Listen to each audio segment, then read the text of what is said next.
Hello good afternoon everyone. आज है 3 मार्च और फटाफट रिकॉर्ड कर लेते हैं वीकेंड एनालिसिस। देखने की कोशिश करते हैं क्या हो रहा है मार्केट के अंदर में और क्या हो सकता है मार्केट के अंदर में। So let's stop the video and do the screen sharing. और बहुत ज़्यादा समय नहीं लूंगा, फटाफट रिकॉर्ड करते हैं एग्जैक्टली क्या चल रहा है। तो मार्केट्स की बात करते हैं तो ग्लोबल मार्केट्स की बात करनी जरूरी है। तो डॉलर इंडेक्स की बात करते हैं पहले। तो डॉलर इंडेक्स जो है वो 104 के नीचे चलने लग गया है। एक एक्सपेक्टेशन बिल्ड हो रही थी कि डॉलर इंडेक्स 104 के ऊपर रहेगा और शायद ऊपर का ट्रेंड पकड़ेगा। क्यों?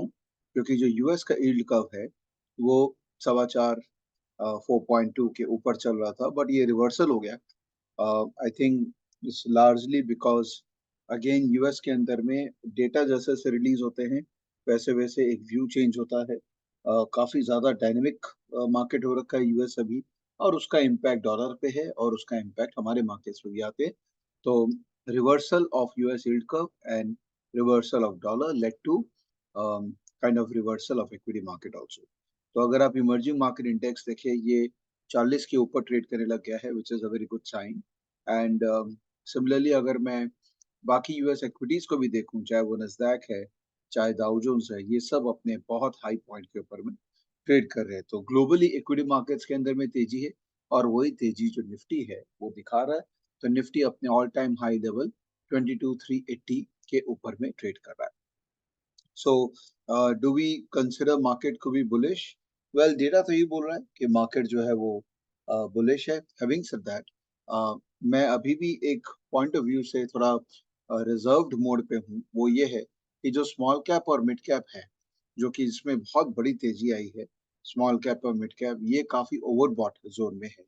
तो रिस्क रिवॉर्ड, मैं रिपीट करता हूँ, risk reward is not as favourable as it was earlier.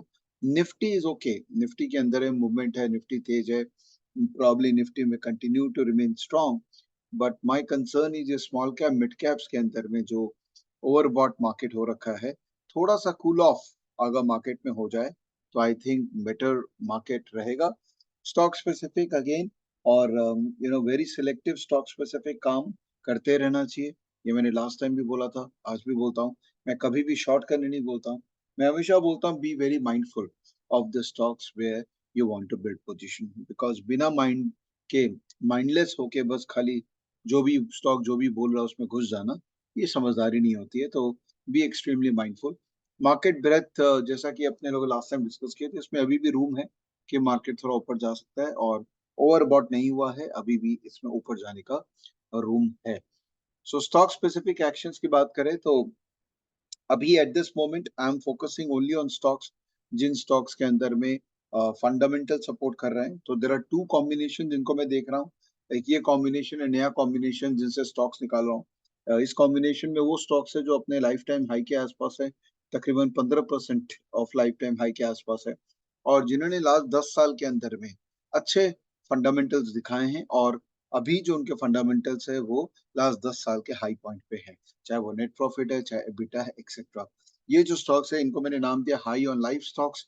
और ये स्टॉक्स जो है वो फंडामेंटली स्ट्रांग है, और इनके अंदर में किसी भी तरह का पार्टिसिपेशन में मेरे को कहीं भी चैलेंज नहीं दिखता है। तो अगर उस स्टॉक्स के नाम आपको दिखाऊं तो दीज आर द स्टॉक्स जिनके अंदर में लाइफ टाइम हाई लिस्ट है, और इन स्टॉक्स के अंदर में आप पार्टिसिपेट करते हैं। मैंने ट्रेडिंग व्यू के अंदर में भी ये स्टॉक्स के वॉच लिस्ट में आपको बना रखा है। तो इसमें से अगर हम लोग स्टॉक्स देखें तो कई स्टॉक्स हैं जो काफी ज्यादा तेज ऑलरेडी हो चुके हैं। यहाँ रिस्क रिवॉर्ड फेवरेबल नहीं है, बट जो स्टॉक्स अपने ब्रेकआउट के पास में है या जिसका रिस्क रिवॉर्ड फेवरेबल है, उन स्टॉक्स के अंदर में पार्टिसिपेट करना ही मेरे हिसाब से समझदारी का काम होगा। इन स्टॉक्स को ट्रैक करना जरूरी है, बिकॉज अल्टीमेटली अगर फंडामेंटली ये स्टॉक्स अच्छा कर रहे हैं, जो कि यहाँ दिख रहा है, फंडामेंटली स्टॉक्स अच्छा कर रहे हैं, तो कोई भी मार्केट फॉल होगा तो पॉसिबिलिटीज है कि इन स्टॉक्स के अंदर में ही बाइंग जनरेट होगी। तो ये तो हो गए स्टॉक्स वो जो ऑल टाइम हाई है और जिनका फंडामेंटल जस्टिफाई कर रहा है कि ये stocks all time high level पे आए। सिमिलरली एक और कॉम्बिनेशन है जिसको मैं देखता हूँ, वो है फीपा कॉम्बिनेशन, जो कि बेसिकली 52 वीक हाई के स्टॉक्स हैं जो अपने क्वार्टर टू क्वार्टर परफॉर्मेंस को जस्टिफाई कर रहे हैं, बेटर कर रहे हैं।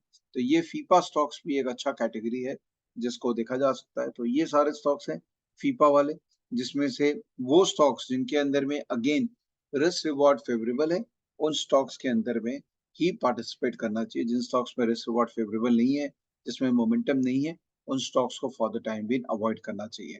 तो अगर आप ये स्टॉक्स लिस्ट को जरा प्रॉपर्ली स्कैन करेंगे, अगर आप इन स्टॉक्स में से स्टॉक्स को ढूंढेंगे जिनमें रिस्क रिवॉर्ड फेवरेबल है, तो मेरी आई एम 100% श्योर कि आप इनमें से कुछ ऐसे स्टॉक्स निकाल पाएंगे जिन स्टॉक्स के अंदर में आप शायद पार्टिसिपेट करना चाहें। देखिए, मैं स्टॉक स्पेसिफिक तो आपको नहीं बता सकता हूँ, मैं आपको प्रोसेस समझा सकता हूँ, और ये प्रोसेस है जिसके थ्रू आप चाहें तो कई अच्छे स्टॉक्स जनरेट कर सकते हैं, जो कि मैंने अपने पुराने वीडियोस के अंदर में भी एक प्रोसेस बताया था। सेम प्रोसेस को मेरी मान्यता है कि आप रिपीट करेंगे तो पैसे बन सकते हैं। अ, तीसरा सेक्शन में स्टॉकेज का बहुत क्लोजली देखता हूँ जिससे स्टॉक्स निकल सकते हैं, वो है सेक्टर रोटेशन। सेक्टर रोटेशन के अंदर में अगर हम डिलीवरीज को ट्रैक करें और ब्रेथ को ट्रैक करें, तो कुछ आपको स्टॉक्स ऐसे नजर आएंगे जिनके अंदर में प्राइस एक्शन है और डिलीवरी भी बहुत अच्छा है। जैसे फॉर एग्जांपल, क्योंकि शनिवार मार्केट ओपन था, तो हम लोग एक बार फ्राइडे का मार्केट को देख लेते हैं यहाँ पे। जैसे for example, iron and steel के अंदर में डिलीवरी 2 टाइम्स हुई है फ्राइडे को, और स्टॉक 4% बढ़े हैं। तो यहाँ पर अगर हम अंदर जाते हैं, तो यहाँ पर iron and steel product companies में डिलीवरी काफी हाई थी। तो इसके अंदर जाते हैं तो हमको वो स्टॉक्स मिलेंगे जहां पर डिलीवरी भी हाई है और जहां मोमेंटम भी रीजनेबली हाई है। तो यहाँ आपको मिल जाएगा डिलीवरी किन स्टॉक्स में हाई है। और अगर मैं टेक्निकली देखूं कि इनमें से कौन से स्टॉक्स है जिसमें मोमेंटम भी हाई है, तो JSW, Tata Steel, SAIL, Jindal SAIL, Apollo, APL Apollo, Motherson, ये सारी स्टील वाली कंपनीज जो है, इनके अंदर में अभी मोमेंटम भी स्ट्रॉन्ग है। तो आपको एक्चुअली में बहुत डिफिकल्ट है कि आप सारे सेगमेंट से सारे स्टॉक्स निकालें, बिकॉज अल्टीमेटली काम हमको 10 से 20 स्टॉक्स में करने होते हैं। सो आइडियली कोई भी एक सेगमेंट पकड़ लीजिए, चाहे कॉम्बिनेशन से फीफा पकड़ लीजिए या हाई ऑन लाइफ स्टॉक्स पकड़ लीजिए, या यू नो आप स्ट्रैटेजीज पकड़ लीजिए, एज रिपोर्ट पकड़ लीजिए, चार्ट पैटर्न पकड़ लीजिए, कुछ भी एक पकड़ लीजिए, और बस उसी के आधार पे स्टॉक आइडेंटिफिकेशन करके अपनी स्टॉक्स में स्विंग ट्रेडिंग की जर्नी को इसी तरीके से संपूर्ण करते रहिए। Right. So summarizing, equity markets globally is doing very good. Dollar index reverse कर चुके हैं 104 के नीचे, तो it's a good news for us.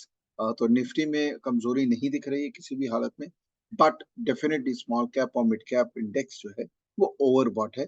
तो we need to be very mindful in the stocks where we are building positions. Alright, thank you so much, have a great weekdays ahead, और अपना ध्यान रखिएगा। बस इसी तरीके से मार्केट में सेंसिबली अपने हिसाब से पार्टिसिपेट करते रहेगा। Alright, thank you, bye, please take care, Jai Hind.